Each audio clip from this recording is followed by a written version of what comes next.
दोस्तों नमस्कार। आज हम 18वें चैप्टर को आगे बढ़ाते हैं और दूसरे भाग पे डिस्कशन करते हैं। पिछले भाग में हमने देखा था कि कैसे विज्ञान कथाओं का क्या महत्व है, लेकिन विज्ञान कथाएं हमें कैसे सही तस्वीर नहीं दिखाती, और साइंस फिक्शन मूवीज का हमने देखा था कि कैसे वो गलती करती है कि माइंड को चेतना के साथ, यानी कि माइंड को कॉन्शियसनेस के बराबर रखती है और फिर इंसानों और रोबोट का या तो युद्ध दिखाती है या रोमांस दिखाती है। ये दोनों ही चीजें वास्तविक नहीं है और वास्तविक समस्या है एक कुलीन वर्ग की, जो कि एल्गोरिदम और बायोटेक्नोलॉजी और जेनेटिक इंजीनियरिंग से शक्ति संपन्न हो चुका है, और दूसरा अशक्त विशाल होमोसेपियंस जिसके पास ना रोजगार है, जो अप्रासंगिक हो चुका है, जो ना अतिमानवीय गुणों से युक्त है। तो वास्तविक समस्या दिखाने की बजाय हमें गलत चीजें साइंस फिक्शन मूवी दिखाती है। आज हम बाकी दो गलतियों के ऊपर बात और करेंगे जो साइंस फिक्शन मूवीज या फिर नोवेल करती है। तो उसमें पहली गलती हमने कल देखी थी, अब दूसरी गलती पे आते हैं कि दूसरी गलती है कि हमारे माइंड का हमारे वर्ल्ड के साथ क्या संबंध है, उस संबंध को सही से समझ नहीं पाना और उसको गलत तरीके से दिखाना। तो इस बुक में दो फिल्मों का उदाहरण लिया गया है, एक तो द मैट्रिक्स और एक द ट्रूमैन शो।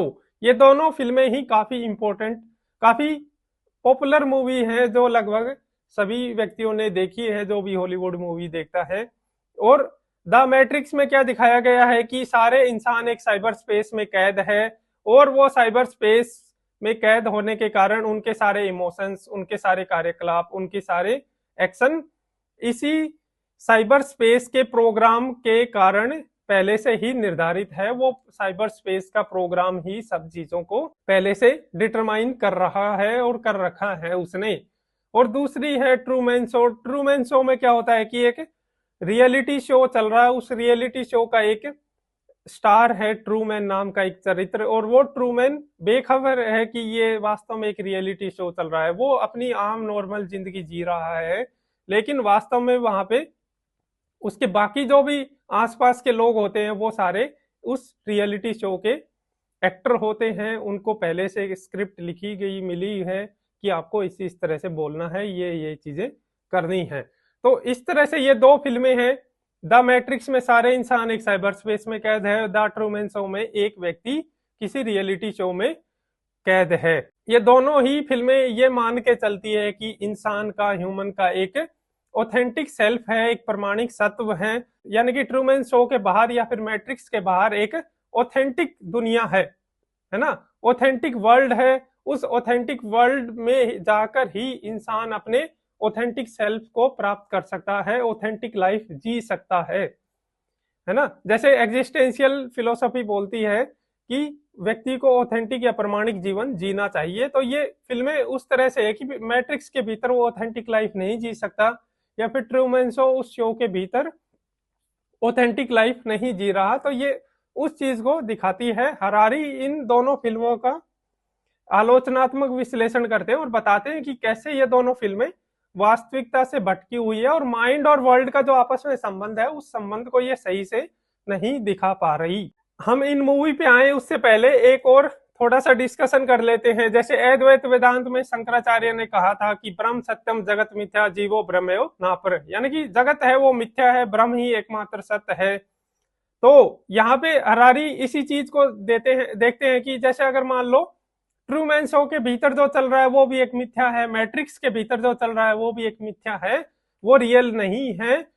तो हम इस चीज को अगर माने कि हमारी अगर ये दुनिया मिथ्या है, एक मिथक है, रियल नहीं है, और किसी दूसरे ग्रह पे बैठे कोई चूहा वैज्ञानिक इस हमारी दुनिया को कंट्रोल कर रहे हैं, एक एल्गोरिदम के भीतर हम चल रहे हैं, सारी चीजें कर रहे हैं, तो इससे राष्ट्रवाद, अलग अलग धर्मों का, अलग अलग विचारधाराओं का तो खंडन हो जाएगा, है ना। कि वो राष्ट्रवाद की जो भावना है हमारी, है ना, अलग अलग धर्म है, मजहब है, अलग अलग विचारधाराएं हैं, चाहे वो कम्युनिज्म हो, चाहे वो उदारवाद हो, वो गलत हो जाएगी, वो खंडन हो जाएगा, क्योंकि वो मैट्रिक्स के भीतर चल रही है चीजें सारी की सारी। और इससे कार्ल मार्क्स या फिर आईएसआईएस या तालिबान, है ना, या फिर अलग अलग विचारधाराओं के समर्थक, उनके प्रोपोगेटर शर्मिंदा होंगे कि उन्होंने ऐसी विचारधाराएं दी, जबकि वो एक मैट्रिक्स के भीतर, एक कंप्यूटर प्रोग्राम के भीतर पहले से निर्धारित थी और चल रही थी। दुनिया जैसी बनी है वो उस एल्गोरिदम ने बनाई है, उसमें चल रही है, उस कंप्यूटर प्रोग्राम के अंदर है, तो उन्होंने व्यर्थ ही वो सारी विचारधाराएं दी है ना। तो ये उनका तो खंडन हो जाएगा, लेकिन तब भी उस मैट्रिक्स के भीतर या फिर उस ट्रूमैन शो के भीतर जो मानव के जो अनुभव है, जो पीड़ाएं हैं, जो दुख है, वो तो रियल है ना। वो मैट्रिक्स के भीतर भी रियल है और बाहर भी रियल रहेंगे। मानव का दुख और पीड़ा वैसी की वैसी ही रहेगा, उसका अनुभव वैसा का वैसा रहेगा, चाहे वो दुख और पीड़ा का अनुभव हो, चाहे वो प्रेम का अनुभव हो। वो मैट्रिक्स के भीतर जितना रियल है उतना ही बाहर के वर्ल्ड में भी रियल है, दोनों जगह बराबर है। उसका महत्व कम नहीं हो जाता ये कहने से कि वो उस मैट्रिक्स के भीतर था। पीड़ा पीड़ा ही होती है, चाहे वो मैट्रिक्स के भीतर हो या बाहर हो, वो उतनी ही रियल है ना। तो इस तरह से ये चीज यहाँ पे नहीं दिखा पाई ये मैट्रिक्स मूवी या फिर ट्रूमैन शो। ट्रूमैन शो के भीतर जो ट्रूमैन नाम का जो पात्र जिस पीड़ा को या जिस प्रेम को अनुभव कर रहा है, बेशक वो रियलिटी शो के भीतर कर रहा है, लेकिन उसके पीड़ा, उसकी दुख, उसकी प्रेम, उसकी खुशियां, वो तो रियल रहेगी, तब भी रियल रहेगी वो, है ना। इसी चीज को समझते हुए कि जगत मिथ्या है मान लो, तब भी मनुष्य के दुख तो वास्तविक है। इसी चीज को समझते हुए नव्य वेदांत विचारधारा आई थी। नव्य वेदांत ने माना था कि जगत मिथ्या नहीं है। उन्होंने यही कहा कि जगत मिथ्या नहीं है, जगत में जो चीजें हो रही है, इंसान जो दुख भोग रहा है, हमें उन दुखों को कम करना है, उसका जीवन सरल बनाना है। जिन व्यवस्थाओं के कारण इंसान दुख भोग रहा है, हमें उन्हें मिटाना है। तो नव्य वेदांत में गांधी जी ने, विवेकानंद ने, रामकृष्ण परमहंस ने, श्री अरविंद ने एक तरह से जोड़ा कि जगत मिथ्या नहीं है, इसमें जो दुख है वो रियल है और उन दुखों को हमें दूर करना है और उसके लिए एफर्ट लगाने हैं। तो शंकराचार्य की जो जगत मिथ्या वाली फिलोसफी है, उस चीज को इन्होंने पलटा। इस चैप्टर में भी इसी तरह से बात की गई है कि मैट्रिक्स के भीतर अगर व्यक्ति दुख भोग रहा है तो वो भी उतने ही रियल है जितने वो रियल वर्ल्ड में भोगता है ना। तो ये जो ब्रह्म सत्यम जगत मिथ्या या नव्य वेदांत वाली बात है, ये मैंने अपने आप से इसमें जोड़ी है, क्योंकि दोनों एक ही बात कर रही थी, और ताकि आपको ज्यादा बेहतर तरीके से समझ आ जाए। वापिस आते हैं उसी मूवी के ऊपर, मैट्रिक्स के ऊपर। मैट्रिक्स का अंत कैसे होता है? मैट्रिक्स का अंत होता है कि वो नियो नामक के एक हीरो होता है। नियो सारी चीजों से संघर्ष करता है और संघर्ष करते करते अंततः वो मैट्रिक्स को तोड़कर बाहर आ जाता है और एक वास्तविक रियल वर्ल्ड में वो आ जाता है ना। लेकिन हमें यह नहीं दिखाया जाता कि उस रियल वर्ल्ड में, उस मैट्रिक्स के बाहर आने पे उस नियो नाम के व्यक्ति की कैसी जिंदगी थी, है ना। तो यहाँ पे हरारी बोलते हैं कि बाहर की दुनिया भी एक और बड़ा मैट्रिक्स है। हमें ये इस तरह से उसका अंत होना चाहिए मैट्रिक्स का, कि वो उस कंप्यूटर वाले एल्गोरिदम प्रोग्राम को तोड़ के उस मैट्रिक्स से बाहर तो आ गया, लेकिन बाहर की दुनिया जब आया तो उसको पता चला कि बाहर की दुनिया एक और बड़ा मैट्रिक्स है। जिस मैट्रिक्स को वो तोड़ के आया वो वापस एक और बड़े मैट्रिक्स में आ चुका है। वो रियल वर्ल्ड भी एक बड़ा मैट्रिक्स है, जो कि इस फिल्म के अंत में दिखाना चाहिए था, लेकिन इस मूवी में नहीं दिखाया गया, क्योंकि जो मैट्रिक्स में हो रहा था वो ही रियल वर्ल्ड में भी हो रहा है। रियल वर्ल्ड में भी वायलेंस है, वहां पे भी फियर है, वहां पे भी वासनाएं हैं, प्रेम है, ईर्ष्या है, ये सारी चीजें रियल वर्ल्ड में भी तो हो रही है, जो मैट्रिक्स के भीतर हो रही थी। अगर वो मैट्रिक्स तोड़ के बाहर आया तो उसको ये एहसास होना चाहिए कि वो एक और बड़े मैट्रिक्स में आ चुका है। तो इस तरह से अंत होना चाहिए था इस फिल्म का, लेकिन इसमें नहीं हुआ। तो यहाँ पे हरारी बोल रहे हैं कि ये फिल्म वास्तविकता को सही से दिखाती नहीं है। तो यही चीज अभी हमने देखा कि वो बड़ा मैट्रिक्स क्या है। एक चीज और यहाँ पे नहीं दिखाई कि इसमें हरारी बोलते हैं कि हमारा दिमाग है वो भी अपने आप में एक मैट्रिक्स है ना।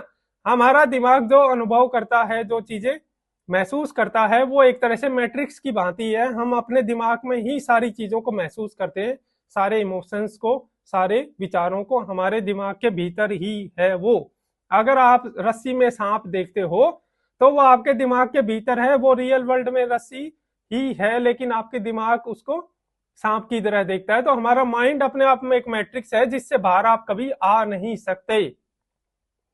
और जो बाहर का हमारा वर्ल्ड है, हमारा एनवायरनमेंट है, हमारे आसपास की जो दुनिया है, वो भी एक बड़ा मैट्रिक्स है। माइंड हमारा मैट्रिक्स है, और वो माइंड मैट्रिक्स एक और बड़े मैट्रिक्स में का भाग है हमारा वर्ल्ड। है हमारा वर्ल्ड कैसे बना है? असंख्यक फिक्शन, है ना, काफी सारे फिक्शन से गढ़ा हुआ एक समाज है हमारा, जिसमें परिवार कैसे चलना चाहिए, आपको कैसे जीवन जीना चाहिए, कौन सी भाषा बोलनी चाहिए, और कैसी नैतिकता का पालन करना चाहिए। इस तरह की जो कहानियां हैं, कौन सा धर्म हो, कौन सा ईश्वर है आपका, कौन सा राष्ट्र है, क्या सही है क्या गलत है, ये सब कहानियों के माध्यम से हमें समझाया जाता है, और इनके माध्यम से हमें जीने को मजबूर किया जाता है। तो इस तरह से हमारा जो आउटर वर्ल्ड है वो भी इन असंख्यक फिक्शन कहानियों किस्सों से युक्त एक समाज है, और वो एक बड़ा मैट्रिक्स है। तो हरारी यहाँ पे बोलते हैं कि हमारी मूलभूत पहचान, हमारा जो आइडेंटिटी है, वो एक न्यूरल नेटवर्क के द्वारा एक बनाया गया एक पेचीदा कॉम्प्लेक्स इल्यूजन है, कॉम्प्लेक्स भ्रम है। ठीक है, तो हमारी वैसी कोई पहचान नहीं है कि हम मैट्रिक्स से बाहर आ जाएं और हमारा कोई एक तरह से प्रमाणिक या ऑथेंटिक सेल्फ हमें मिल जाएगा, जबकि हमारी जो पहचान है वो हमारे न्यूरल नेटवर्क, हमारे माइंड मैट्रिक्स के द्वारा रचा गया एक कॉम्प्लेक्स इल्यूजन है। हम जो कुछ भी अनुभव करते हैं वो हमारे शरीर के भीतर है, हमारे दिमाग के भीतर है। दिमाग में ऐसा कोई संदूक नहीं है कि आप उस मैट्रिक्स के बाहर जाके ही खोलेंगे उसको, या फिर ऐसा कोई एक तरह से कि बॉक्स हो जिस पर लिखा हो कि ये बॉक्स आप वहां पे ही जाके खोले, जैसे कि आप गोवा में जाके खोले या हिमालय में जाके खोले, वहीं पे ये खुलेगा, है ना। इसमें इसके भीतर जो एहसास अनुभव होंगे वो आपको वहीं जाके मिलेंगे, ऐसा कुछ भी नहीं है।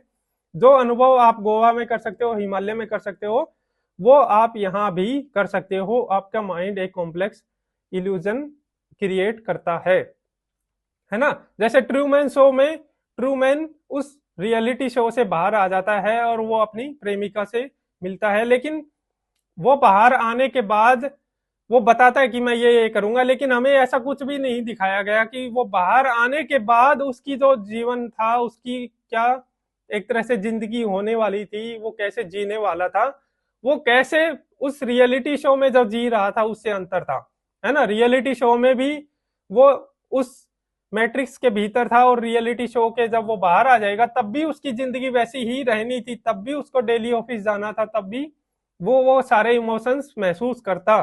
तो जो कि फिल्म में नहीं दिखाया गया कि कैसे वो ट्रूमैन शो ट्रूमैन उस शो से बाहर आने के बाद कुछ अलग महसूस करता, या फिर उसकी जिंदगी वैसी की वैसी रहती। अब एक और चीज आती है कि हमारा वर्ल्ड के साथ क्या संबंध है। तो हम जब भी पैदा होते हैं तो हमारा कोई जेंडर होता है, हमारा कोई धर्म होता है ना। हम किसी जाति से बिलोंग करते हैं, हम किसी भाषा को बोलते हैं, किसी संस्कृति में रहते हैं जिसमें खान पान, पहनावा, बोलचाल, ये सारी चीजें पहले से निर्धारित हैं।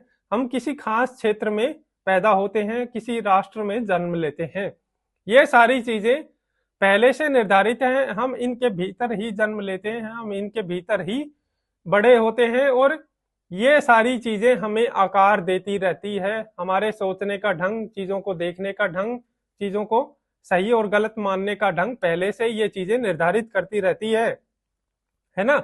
ऐसे कहा जाता है ना, स्त्री पैदा नहीं होती, स्त्री बनाई जाती है, यानी कि उसकी परवरिश से, उसके धर्म से, उसकी एक तरह से आसपास के माहौल से वो स्त्री बनती है। इसी तरह पुरुष भी पैदा नहीं होता, पुरुष भी बनाया जाता है। हम एक तरह से पहले से इस बड़े से मैट्रिक्स के अंदर पहले से फंसे हुए हैं, और ये मैट्रिक्स हमारे माइंड को, हमारे सोचने के ढंग को, हमारे इमोशंस को आकार देती रहती है। इसको सॉफ्ट डिटर्मिनिज्म कहा जाता है कि इंसान पहले से ही उसके कर्म है वो निर्धारित है ना।